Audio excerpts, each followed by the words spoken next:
What's up, fam? You're watching Fireforge Gaming, and welcome back to another Kindred Fates video. This time I want to talk about the world of Kindred Fates, starting with what we know about the lore and story, and moving on to what we think we know about how players will interact with the world and the characters you'll encounter. And then we'll briefly touch on online play and multiplayer. But please keep in mind that this is still very early in development, and all of this can still change as development goes on. So take what I say with a grain of salt. So let's jump into the video. So first off, we have the lore. Now, we don't know much about the story of Kindred Fates at this stage, but there are a few context clues in the Kickstarter trailer that we can speculate about. The world we find ourselves in is populated by human beings and kinfolk, creatures with extraordinary elemental abilities. Humans and kinfolk live in a sort of harmony or balance until one day the kinfolk become restless. We're still not totally sure what that means, but it seems clear that something called the restless fog is responsible, and it makes the affected kinfolk more aggressive. The source of the fog is unknown, and the player is tasked with discovering that secret and restoring balance to the world, where balance between humans and kinfolk is crucial. Now, I may have embellished a little bit according to my own wild imagination, but most everything I said is derived from the website and the promotional materials, so it's safe to assume that it's accurate, at least at this point in development. One of the things I really like about Pokemon is the spiritual component to the world building. Pokemon aren't just things that look cute and throw up on each other. They're meant to be our friends and partners through life and struggle. To me, the same kind of spirituality is at work here in Kindred Fates world building, and I'm very glad to see that. Of course, I have no way to confirm that at this point, but I do think that the permadeath shrine in the Kickstarter trailer is evidence of a spiritual and emotional depth, and that really does excite me. Speaking of the shrine, we're still not really sure what that does, if it does anything at all, but I suspect that it's just a means of remembrance, like a record of your comrades that you lost in battle and never returned. So now we know why you go out into the world, to find the source of the restless fog and save kinfolk. Now let's talk about how you'll interact with the world. The open world between towns is vast and expansive, with different kinds of puzzles and challenges and, of course, kinfolk to make your travels interesting. We can expect to see different kinfolk in different environments, so you'll probably see this awesome dragon boy in the open water, or like a large lake perhaps, but you'd be less likely to find an auburn there. This gives you a bit of incentive to explore and find different areas, and then of course you have the ability to ride certain kinfolk in order to cover ground faster and clear obstacles in your path. And it seems pretty clear that only certain kinfolk can be ridden in certain areas, like the dragon can only be ridden over the water, but probably not over the land. Although again, I can't tell you if that's true or not, we'll have to wait and see. To break up the wilderness and seemingly to provide more incentive to explore and further the story, there will be multiple towns spread out in the world. The towns will be home to a number of NPCs that serve as item vendors and quest givers. The shopkeepers will probably sell items that you can use to heal your kinfolk if it gets hurt, or maybe enhance its powers. Could be that they sell stuff that you need to construct a campsite. And quest giver NPCs will most likely act to propel the story, much like they do in other games. These NPCs will hopefully enhance the RPG experience of the game by providing greater incentives to explore more of the world, encounter new enemy types and kinfolk, and tackle different puzzles and challenges, and collect different materials or items. Basically, we want the NPCs in these towns to deepen your experience of the world at large. That should include the lore as well, so I'm hoping for some interesting text lines and exposition about the world of Kindred Fates. In addition to shopkeepers and quest givers, many towns will be home to guilds. Now in Pokemon, what you typically have when you visit a new town or city is a Pokemon gym that you have to beat to progress through the game. In Kindred Fates, you have guilds. Organizations of kinfolk battlers that work to protect their town from danger and compete with one another.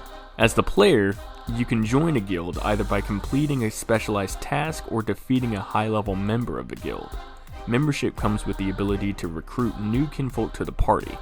The Skymill Studios website has more information on this. Where other monster battle games have gyms, Kindred Fates has guilds. The guild in each town exists to protect its citizens. Each guild consists of a guild leader, a platoon of tacticians, and their teams. Guild leaders are highly respected members of their community and skilled tacticians themselves.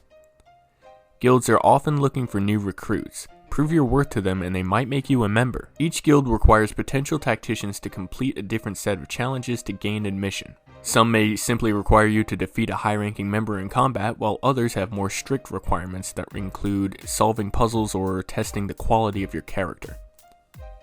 If you go back up to recruitment, you can see more on that too.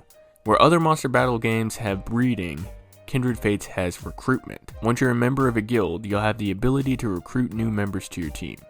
First, select at least one party member that you would like to have search for a new recruit. Then select what kinfolk you're interested in recruiting. Your party member will leave for a bit while they search for the kinfolk who might be interested in joining you. Once they found someone, they'll let you know and begin teaching them the basics of combat back at the guild headquarters. They'll pass down some of their skill and knowledge of combat, which in turn forms the base stats and known moves of the new recruit. You can select up to 2 party members to search for new recruits. If 2 are selected, a new party member can be found twice as fast. When only one party member passes down their skills and knowledge, the new recruit randomly receives 2 of the teacher's base stats. When 2 party members pass down their skills and knowledge, the new recruit randomly receives 2 base stats from each teacher. These do not overlap. If the teacher is in the same evolutionary tree as the recruit, they are more likely to pass down an additional base stat. At level 100, they are guaranteed to randomly pass down 3 of their base stats, so long as the recruit is in the same evolutionary tree. Just like meeting new kinfolk out in the world, their party members have a very small chance to recruit phantom kinfolk. Now, I have no idea what a phantom kinfolk is. I don't think they've talked about that yet. But everything else about that sounds pretty cool, and I'm excited to see how it works. Evolution is a subject that Kindred Fates approaches in a pretty interesting way. Again, to quote the website, every kinfolk in Kindred Fates has a tree of branching evolutions. When evolving your kinfolk, you will always have a choice to make. Some branches are unlocked simply by leveling up, others require special conditions to be met first. These evolution trees come in many shapes and sizes. You can see Auburn's evolution here is split between the 2 forms we got to see in the promotional material, the Kynite and Ember. Selecting Ember appears to afford you access to an extra evolution, and one of those options seems to require your Ember to have a specific ability before it can be accessed.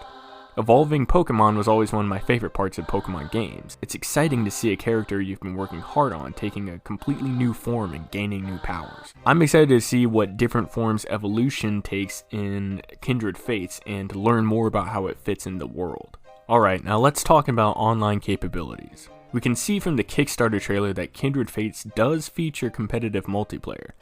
There appears to be a sort of drop-in private games mode that you can enter with your friends, but I'm pretty sure there's matchmaking as a major component to online play too. Something that might surprise you if you haven't been looking into it is that guild play is available in online multiplayer, or rather, player-owned guilds. You can build your own guild in a town that doesn't already have one. In fact, let's go ahead and read the webpage for more info on this. Not every town has a guild to defend it. If you've got what it takes, you might choose to start a guild of your own and become a guild leader yourself.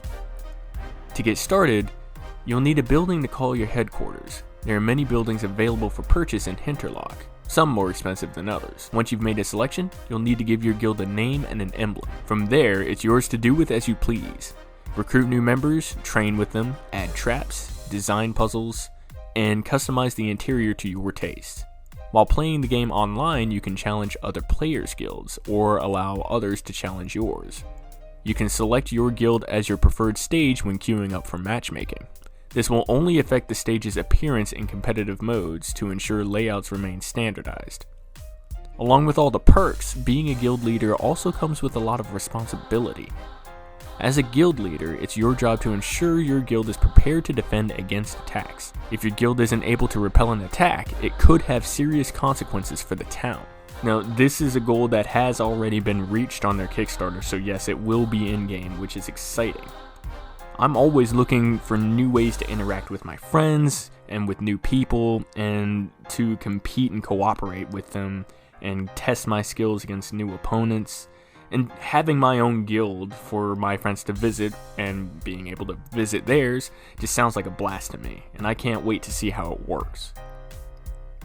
Also, speaking of stretch goals, the Kindred Fates Kickstarter is, as of recording this, still active, only for a couple more days, and their next goal is co-op play.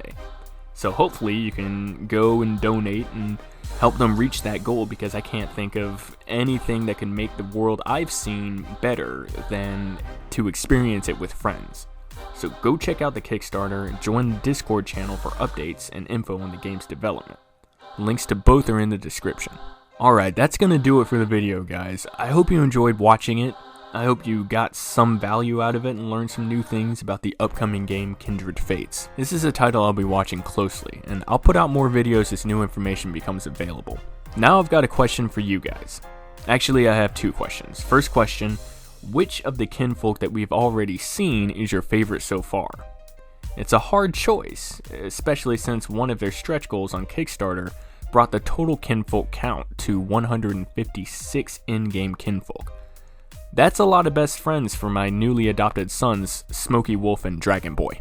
But let me know what your favorites are in the comments. And second question, which indie game should I cover next that isn't getting the attention you think it deserves? I'm looking for new indie games and indie developers to bring as much exposure as my small little one-man YouTube channel can. So leave me some suggestions in the comments, and let's get these amazing artists and storytellers the recognition they deserve. If you like this video and you want to see more outstanding content from incredibly skilled indie developers, make sure to click that like button, subscribe to the channel, and click the bell icon so you never miss an upload. And if you want to know what I use to do my recording, editing, and thumbnail artwork, you can check out the links in the description. Thank you all for watching, and I'll see you next time. Peace.